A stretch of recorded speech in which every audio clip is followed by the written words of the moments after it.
So what's going on, guys? Welcome back to the channel. My name is Robert. If this is your first time tuning in. So today I'm going to give you guys 3 more side hustles that you can easily start that don't require a whole lot of capital.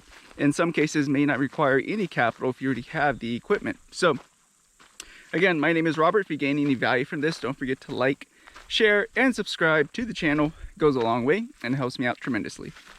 So the first one is going to be one that I have real quickly though. This is a really pretty feather. By the way, this is kind of off topic, but I used to pick up all these feathers on the property and then sell them on eBay. And I guess people would buy them for like their hats or for like arts and crafts and stuff like that. I would get like, sometimes depending on the type of feather, like almost 20 bucks per feather. I wasn't selling a whole lot of them, but it was occasionally. Anyways, that wasn't even part of the side hustles. But so the first side hustle I was going to talk about was wildlife and landscape photography. And so I've done this as well. I did it maybe like 4 or 5 years ago. Didn't have a whole lot of success with it, but then again, I'm not really a photographer. It was just something I was just trying to test out, see what would come up about it. But there are some sites, you can always Google some sites, places to sell my photography or things like that. And you can check out these sites. Most of them, you can just upload your photos and they will post them, and then people can buy them from you. So it's a quick and easy way for people to sell their photos. Again, some of the most popular photos that I saw that were being sold were landscape, wildlife, and nature, and animals. Those are the more popular ones that were actually getting sold. So again, I sold like maybe 2 or 3 photos in my time when I was doing that. So I wasn't super successful at that, but I did give it a shot just to see what would happen. Now again, I didn't have any kind of fancy camera equipment. I was using my phone that I had back then, and around that time my phone was probably, I don't know, a few years old, so it wasn't like a super new phone either. So that probably didn't help.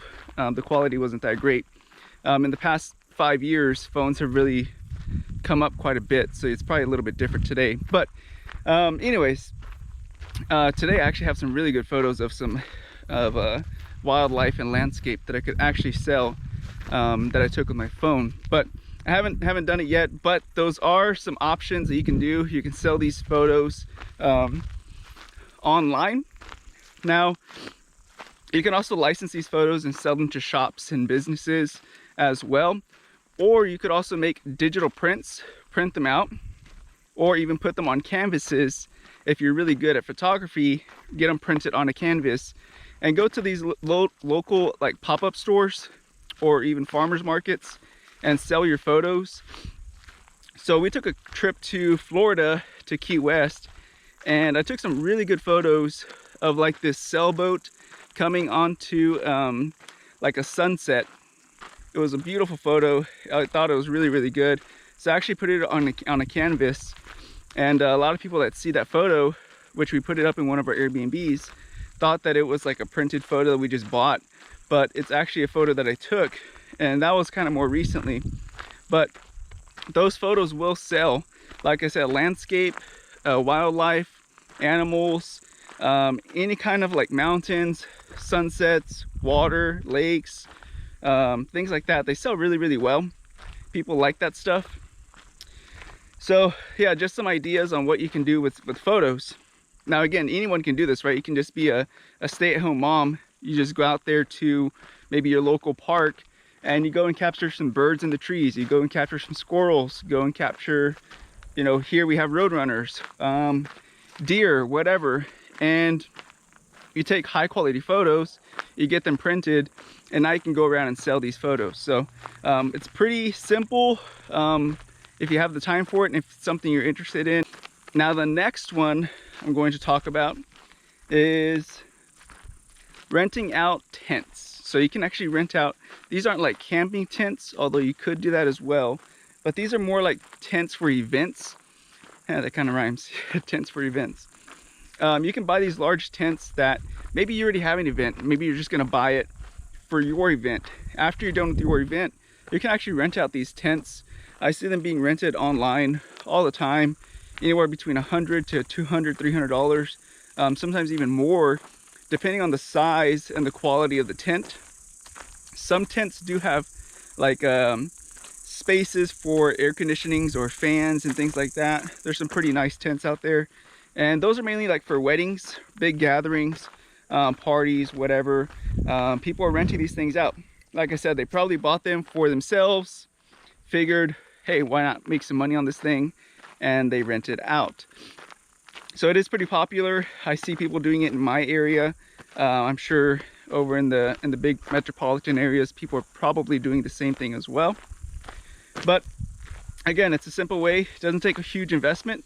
Now you can actually find some of these big tents on Marketplace pretty cheaply too. If you just wanted to get started, you can pick up some of these like big 20-foot long tents. That's not super huge, but it's a good start for probably around 50 to 100 bucks online, from people who, like I said, maybe they bought it for one occasion and they just want to get rid of it and sell it. You could do that too. For barbecuing events, there's a lot of people that use those big tents for that as well. So yeah, just look online, check, and you know, if that's something you're interested in, get into it and see how much you can make off of that. Now again, none of this is financial advice, just some ideas for making some extra cash. Now the last one kind of pairs up with the tents, and that is renting out tables and chairs for events. There's a lot of people who will pay to rent out a set of tables and chairs. Now I see this being done online as well. Some people have, oh look at this. Anyone know what this guy is? Comment down below. I will get as close as I possibly can to him. How many people know what that is? I'll give you a few seconds.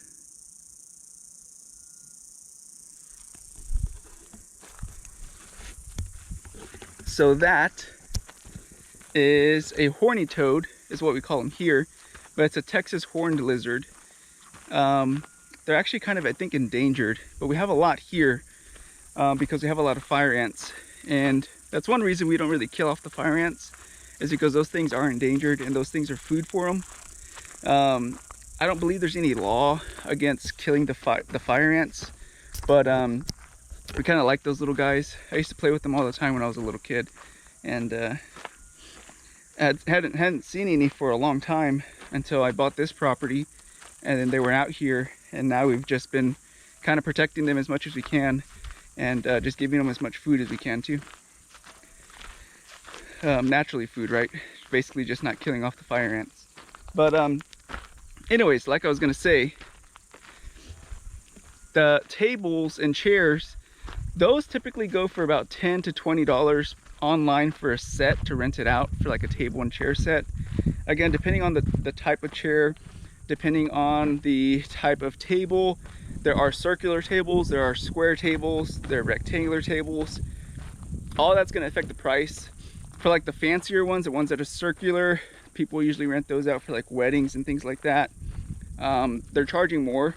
They're charging anywhere between $20 and $30 to rent out one of those. Now, I've even seen people take it a step further and provide like I don't even know the proper term for that, but like the linens and stuff like that, or the tablecloths, that's the word. The tablecloths for these things. People are setting them up. People are on standby. You know, people are adding more value to increase their profit margin on just the tables themselves. So that's something that is getting more popular. I see more and more people doing it, and it's not super difficult to get into either. Now, the people you can target for this is going to be like weddings, birthday parties, quinceañeras, any type of graduations, maybe hunters. There's a bunch of different people or groups that would have interest in renting out these tables and chairs from you. Hopefully it sparked some ideas in you guys, and until next time, be careful, be good, take care, God bless. See you guys in the next one. Bye-bye.